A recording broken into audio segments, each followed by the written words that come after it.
అందరికీ నమస్కారం అండి. ఈ రోజు మనం కాకాని కమల గారు రచించిన ఓం శాంతి అనే ఓ చక్కటి కథను విందాం. ఇక కథలోకి వెళ్దాం.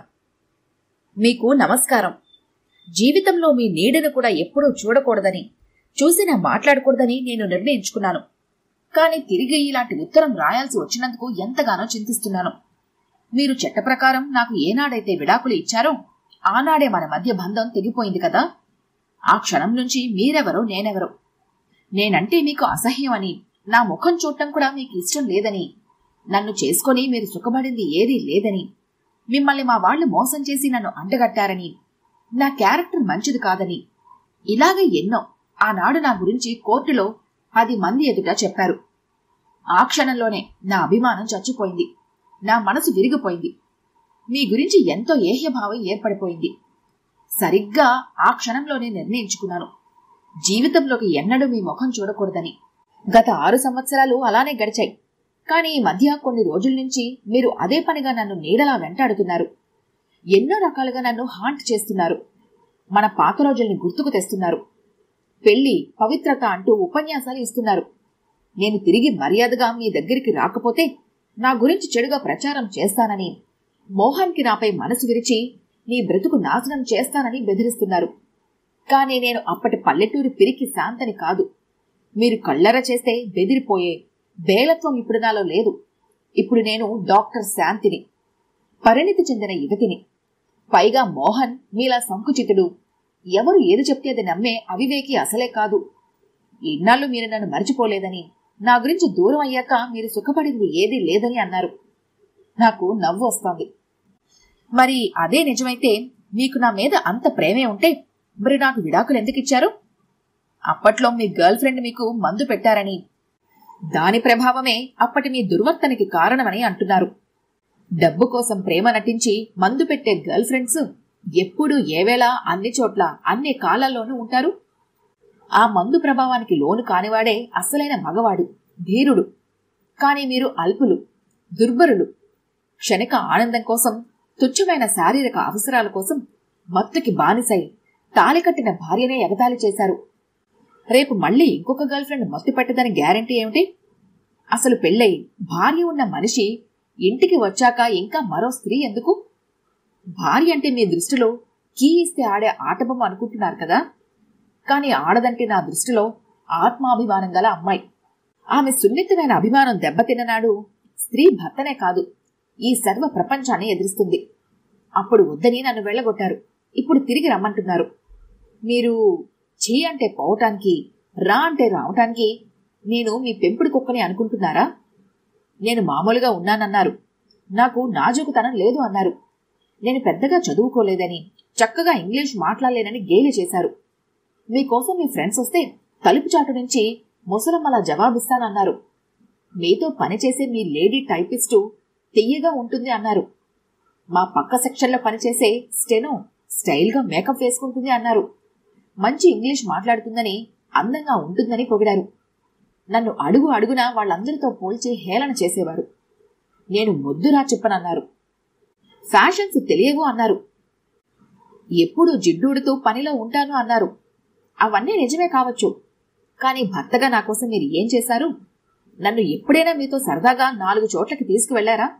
అలా నలుగురిలోకి వస్తే నాకు మాత్రం ఆ పాటి సోషల్ మూవింగ్ తెలియకపోయిందా? నన్ను ఎప్పుడూ వంటగదికే పరిమితం చేశారు. పార్టీలని, మీటింగుల సంగతి వదిలేయండి, మీరు కనీసం నన్ను సినిమాకు కూడా తీసుకెళ్లలేదు. నేను ఎప్పుడూ వంటగదిలో జిడ్డు మొహంతో ఉంటానని తిట్టేవారు. అప్పుడు నాకు చిన్నతనం, అమ్మ దగ్గర గారాబంగా పెరిగాను. పని పాటలు సరిగా రావు. కొత్తగా కాపురానికి వచ్చిన రోజులు. కూర తరగడానికి గంట సేపు పట్టేది. తొందరపడితే వేళ్లు చీరుకుపోయేవి. అంట్ల గిన్నెలు కడగటం, బట్టలు ఉతకటం, వంట, ఇన్ని పనులతో అలసటగా ఉండేది. అందుకే పని మనిషిని పెట్టుకుంటానంటే మీరేమన్నారు? నువ్వేమన్నా ఉద్యోగం చేయాలా, ఊళ్ళేలా? ఆడదన్నా మాత్రం ఇంటి పని చేసుకోలేకపోతే ఇంకెందుకు? పని మనిషికి 20 రూపాయలు, అదో దండగా అని కదూ అన్నారు. 20 రూపాయలే చూశారు, కానీ నా సౌఖ్యం చూశారు కాదు కదా. బంగారు పళ్ళానికైనా గోడ చేర్పు కావాలి అన్నారు పెద్దలు. ఎంత అందగత్తైనా పరిశుభ్రంగా ఉంటేనే ఆమె అందం శోభిస్తుంది. ఎంత అనాకారి అయినా అందంగా అలంకరించుకుంటేనే మళ్లీ చూడాలి అనిపిస్తుంది. నిజానికి ప్రతి స్త్రీలో అంతో ఇంతో అందం ఉంటుంది. సృష్టిలో అసలు స్త్రీతత్వమే గొప్ప ఆకర్షణ కదా. నేను మీ కంటికి అందంగా కనిపించకపోవచ్చు, కానీ నేను అనాకారిని మాత్రం కాదు. ఆ రోజు నాకిప్పటికీ బాగా గుర్తు. అవి మన పెళ్ళైన కొత్త రోజులు. అంతవరకు నేను పల్లెటూరులో పుట్టి పెరిగాను. నాకు పట్నం అంటే మోజు. మీ దగ్గరికి వచ్చాక మిమ్మల్ని సినిమాకి తీసుకెళ్లమని అడుగుదామని రోజు అనుకుంటూ బిడియంతో ఆగిపోతున్నాను. ఆఖరికి ఆ రోజు ముహూర్తం పెట్టుకున్నాను అడగటానికి. సాయంత్రం కాగానే చక్కగా తలంటి పోసుకొని చిన్న చుక్కలు ఉన్న తెల్లటి ఆర్గండి చీరలో అందంగా ముస్తాబయ్యాను. జాజులు దరణం కలిపిన పూలదండని జడలో పెట్టుకుని మీకోసం ఎదురు చూస్తూ కూర్చున్నాను. ఆ రోజు నేను నిరీక్షించినట్టే ఆఫీస్ నుంచి మీరు తొందరగానే ఇంటికొచ్చారు. ఆ సంతోషంతో గడప దగ్గరే మీకు ఎదురొచ్చి గారంగా మిమ్మల్ని కౌగిలించుకున్నాను. అప్పుడు మీరేమన్నారు? నన్ను రెక్కపట్టి దూరంగా నెట్టి నొసలు చిట్లించి నా కేసి చూస్తూ, ఏమిటి అవతారం, భోగం దానిలా. అంతే. ఆ మాటతో నా మనసు చచ్చిపోయింది. నా అభిమానం చచ్చిపోయింది. నా సంతోషం, ఆనందం, మీ పట్ల అనురాగం అన్నీ చచ్చిపోయాయి. అవమానంతో సిగ్గుతో తలదించుకున్నాను. నాకు తెలియక అడుగుతాను, పువ్వులు భోగం వాళ్ళే పెట్టుకుంటారా? తెల్లచీర భోగం వాళ్ళే కట్టుకుంటారా? మీ అమ్మ, మీ చెల్లెళ్ళు పూలెప్పుడు పెట్టుకోలేదా? తెల్లచీర కట్టుకోలేదా? కాని మా అమ్మ, మా పిన్నిలు, మా మేనత్తలు ఎన్నోసార్లు పూలు పెట్టుకొని తెల్లచీరలు కట్టుకున్నారు కదా. మరి వాళ్ళంతా భోగం వాళ్ళే కదా. భార్య అంటే మీకెంత చిన్నచూపో నాకు అర్థమైంది. నేను స్వతంత్రంగా సంతోషంగా ఉండకూడదు. ప్రతి అడుగు మీకు చెప్తే వేయాలి. భర్తని అన్న మగవాడి అహంకారం తప్ప అనురాగం, ఆప్యాయత నాకు ఎన్నడూ మీ దగ్గర కనిపించలేదు. పైగా నేను సరదాగా, సరసంగా ఉండనన్నారు. అసలు సరసం అంటే ఏమిటి మీ దృష్టిలో? నా చిన్నతనంలో మా ఇంటి పక్క వాటాలోకి కొత్తగా పెళ్లైన జంట కాపురానికి వచ్చారు. అతను చాలా అందంగా ఉండేవాడు. ఫారెస్ట్ డిపార్ట్మెంట్లో ఉద్యోగం. అతని భార్య చామన ఛాయలో పొడుగ్గా, బక్కగా ఉండేది. అందంలో అతని ముందు తీసికట్టు. కాని అత్తకూతురు అన్న మమకారంతో ఆ అమ్మాయిని పెళ్లి చేసుకున్నట్ట. ఆమె పేరు సుబిన. చాలా ప్రేమగా చూసేవాడు.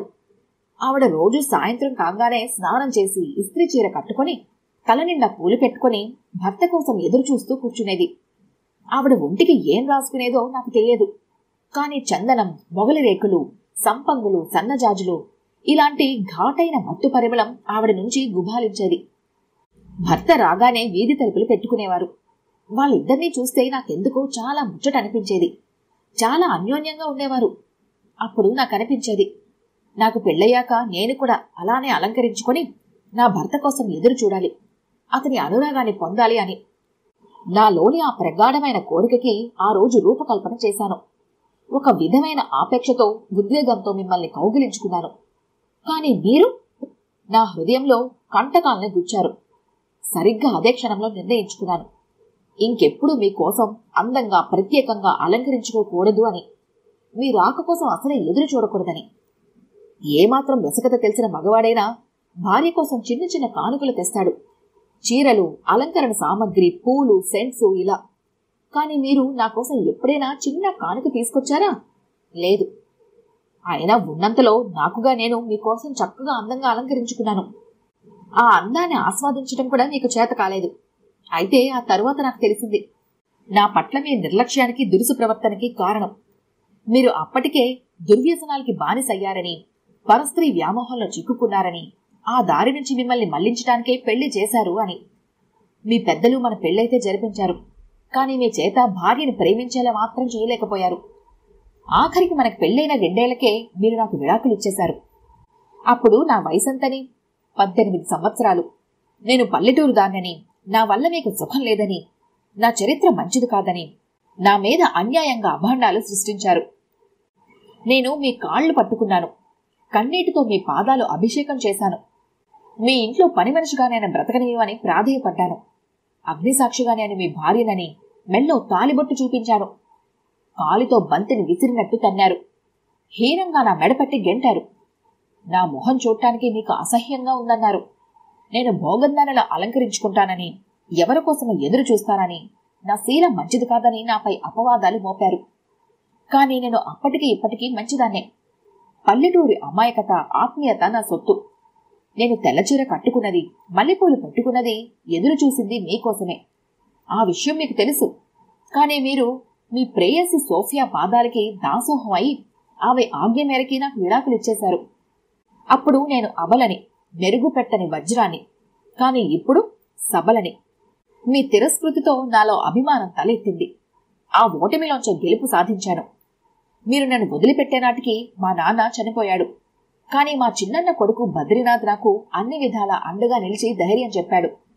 మా అమ్మ ఒంటి మీద ఉన్న నగలు, ఆవిడ పేరున ఉన్న కొద్దిపాటి ఆస్తి అన్నీ అమ్మి మెడిసిన్ చదివాను. ఒక చెంప కన్నీరు రాలుస్తూ అహోరాత్రులు కష్టపడ్డాను. డాక్టర్ పట్టా పుచ్చుకున్న రోజు నేను ఎంత ఆనందించానో. మొట్టమొదటిసారి చంద్రమండలంపై కాలు మోపిన నీల్ ఆమ్స్ట్రాంగ్ కూడా బహుశా అంత ఆనందించి ఉండడు. పట్నవాసంతో నాజూకు తేలాను. అందంగా ఫ్యాషన్గా అలంకరించుకుంటున్నాను. స్టైల్గా ఇంగ్లీష్ మాట్లాడుతున్నాను.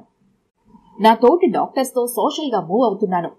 డాక్టర్గా బోర్డు పెట్టి సంపాదిస్తున్నాను. ఇప్పుడు మీకు నన్ను చూస్తే కన్ను కుట్టింది. మీ చేతి నుంచి జారిపోయింది గులకరాయి కాదని, మెరుగుపెట్టని వజ్రపు తొలక అని తెలిసింది. అందుకే నా వెంట పడుతున్నారు. నాపై లేని ప్రేమ నటిస్తున్నారు. నేను నా కో డాక్టర్ మోహన్ని పెళ్లి చేసుకోబోతున్నానని తెలిసి ఈర్ష్యపడుతున్నారు. మన సంగతి అతనికి చెప్పేస్తానని నన్ను బెదిరిస్తున్నారు. నా క్యారెక్టర్ మంచిది కాదని, అతనికి ఆకాశరామన్న ఉత్తరాలు రాస్తానంటున్నారు. నాకు మిమ్మల్ని చూస్తుంటే నవ్వు వస్తోంది, జాలి కూడా వేస్తోంది. నా గతమంతా దాచి మోహన్ని మోసం చేశానని అనుకుంటున్నారు కదా? కాదు, మేమిద్దరం మంచి ఫ్రెండ్స్. అతను తరచూ మా ఇంటికి వచ్చేవాడు. తన మనోభావాల ద్వారా నా పట్ల ప్రేమ, అనురాగం వ్యక్తం చేసేవాడు. అలాంటి సందర్భంలోనే ఒకసారి అతనికి నా కథ చెప్పాను. నిశ్శబ్దంగా అంతా విని, మరి మీరు మళ్ళీ ఎందుకు పెళ్లి చేసుకోలేదు అన్నాడు. ఈ పరిస్థితిలో నాకు పెళ్ళేమిటి అన్నాను విరక్తిగా. ఏ, అదే మగాడైతే చేసుకోడా? మీరు మాత్రం ఎందుకు చేసుకోకూడదు అన్నాడు. నిజమే, నేను జీవితంలో సుఖపడింది ఏమీ లేదు. చేసుకోకూడదని కాదు, కానీ నన్ను ఎవరు చేసుకుంటారు అన్నాను. నేను చేసుకుంటాను శాంతి, ప్రామిస్ అంటూ చప్పున నా చెయ్యి అందుకున్నాడు. అతని కళ్ళల్లోని సిన్సియారిటీ నన్ను కదిలించింది. ఒప్పుకున్నాను. మేమిద్దరం ఏదో తొందరపాటుతో చేసుకున్న నిర్ణయం కాదిది. 4 సంవత్సరాలు ఇద్దరం కలిసి చదువుకున్నాం. 1 సంవత్సరం ఒకే హాస్పిటల్లో కలిసి పనిచేశాము. తర్వాత 1.5 పాటు దూరంగా ఉండి పల్లెటూళ్ళకి వెళ్లి ఉద్యోగాలు చేశాము. ఇప్పుడు ఇద్దరం తిరిగి సిటీకి వచ్చి ప్రాక్టీస్ పెట్టాము. అతి త్వరలోనే మా వివాహం. ఇన్నాళ్ల అనుబంధం మీదటే ఒకళ్ళనొకలం బాగా అర్థం చేసుకున్న తర్వాత పెళ్లి చేసుకోవాలి అన్న నిర్ణయానికి వచ్చాము. మా నిర్ణయంలో తొందరపాటు, ఆవేశం లేదు. మా ఈ 6 సంవత్సరాల పరిచయంలో మోహన్ నన్ను ఒక్కసారి కూడా చిత్కరించుకోలేదు. నా మనసు నొప్పించలేదు. నేను కట్టుకున్న చీర బాగుండకపోతే, శాంతి, ఈ కలర్ నీకు మ్యాచ్ అవ్వలేదు, కొంచెం లైట్ కలర్ అయితే బాగుంటుందేమో అంటాడు మృదువుగా. నేను ఎప్పుడైనా అలసటతో స్నానం చేయకుండా అపరిశుభ్రంగా ఉంటే, శాంతి, నేను కాసేపు కూర్చుంటాను, నువ్వు వెళ్ళి స్నానం చేసిరా. చూడు, చిన్న ప్రింట్తో ఉన్న వైట్ కాటన్ చీర కట్టుకొనిరా, నాకిష్టం అంటాడు. అంతేగాని మీరు తిట్టునట్టు మొద్దురా చెప్పడని, అంట్ల మొహమని నన్ను తిట్టడు. నేను ఎలా మేకప్ చేసుకుంటే అతని కంటికి అందంగా కనిపిస్తానో నన్ను అలా మేకప్ చేసుకోమని కోరుతాడు. మేమిద్దరం కలిసి ఉన్నప్పుడు అతనికి నచ్చిన డ్రెస్ వేసుకుంటాను. మిగతా సమయాల్లో నాకు నచ్చిన డ్రెస్ వేసుకుంటాను. మగవాడి ప్రతిభ ఎప్పుడు రాణింపుకు వస్తుందంటే స్త్రీని తనకు నచ్చిన రీతిగా మలుచుకున్నప్పుడు. కాని మీకు ఆ ప్రతిభ లేదు. పరాయి ఆడపిల్లలో తప్ప కట్టుకున్న భార్యలో అందాలు చూడలేని అవివేకి మీరు. భార్యల్ని అదుపు చేస్తున్నాం అనుకుని ఆమెకి ప్రేమ, ఆనందాన్ని ఇవ్వకుండా డబ్బుకి ప్రేమ నటించే గర్ల్ ఫ్రెండ్స్ నెత్తికెక్కించుకునే మీలాంటి వాళ్లకి చివరికి బ్రతుకు మీలానే నేలపాలవుతుంది. ఆకుకి అందక, పోకకి చెందక నా అనుకున్నవారు లేకుండా ఏకాకిగా మిగిలిపోతారు. రామాయణం ఓ మహాకావ్యం. ఆ కావ్యాన్ని తీసుకెళ్లి ఓ పండితుడి చేతుల్లో పెడితే అతడు ఆ కావ్యాన్ని చక్కగా చదివి అర్థం చేసుకుని ఆనందిస్తాడు. అదే కాక ఆ కావ్యం యొక్క గొప్పదనాన్ని లోకానికంతటికీ చాటి చెబుతాడు. కాని అదే కావ్యాన్ని తీసుకెళ్లి ఓ అపండితుడి చేతిలో పెడితే అతనికి ఆ కావ్యం ఒక్క ముక్క కూడా అర్థం కాక నిర్లక్ష్యంగా పక్కన పడేస్తాడు. ఆ గ్రంథం బూజుపట్టి, చెదలు పట్టి క్రమంగా శిథిలమైపోతుంది. నామరూపాలు లేకుండా నశించిపోతుంది. పండితుడి చేతుల్లోనూ అదే కావ్యం, అపండితుడి చేతుల్లోనూ అదే కావ్యం. కాని ఆ గ్రంథాన్ని అర్థం చేసుకునే గొప్పతనం అంత పాండిత్య ప్రతిభలో ఉంటుంది. మీరు అపండితుడు, అవివేకి. అందుకే మీరంటే నాకు అసహ్యం. ఆఖరిసారి మర్యాదగా చెప్తున్నాను, ఇంకెప్పుడు నా ఛాయలకి కూడా రావాలని ప్రయత్నించకండి. మీ ముఖం చూడటమే కాదు, మీ తలంపై నాకు ఏవగింపు. ఇంకోసారి నన్ను ఏ రకంగానైనా ఇబ్బంది పెట్టినా, నా దారికి అడ్డం వచ్చినా నా మోహన్కి చెప్పి మీపై పోలీస్ కంప్లైంట్ ఇస్తాను. మా అన్నయ్య వెయిట్ లిఫ్టింగ్ ఛాంపియన్. బద్రీనాథ్కి చెప్పి మీరు మర్చిపోలేని విధంగా బుద్ధి చెప్పిస్తాను. ఏమాత్రం వివేకం ఉన్నా ఇంక నాకు మీ ముఖం చూపించకండి. ఇక సెలవు. డాక్టర్ శాంతి. ఈ కథ కనుక మీకు నచ్చినట్లయితే లైక్ చేయండి, షేర్ చేయండి. మరిన్ని ఇంట్రెస్టింగ్ కథల కోసం మా ఛానల్ని తప్పకుండా సబ్స్క్రైబ్ చేసుకోండి.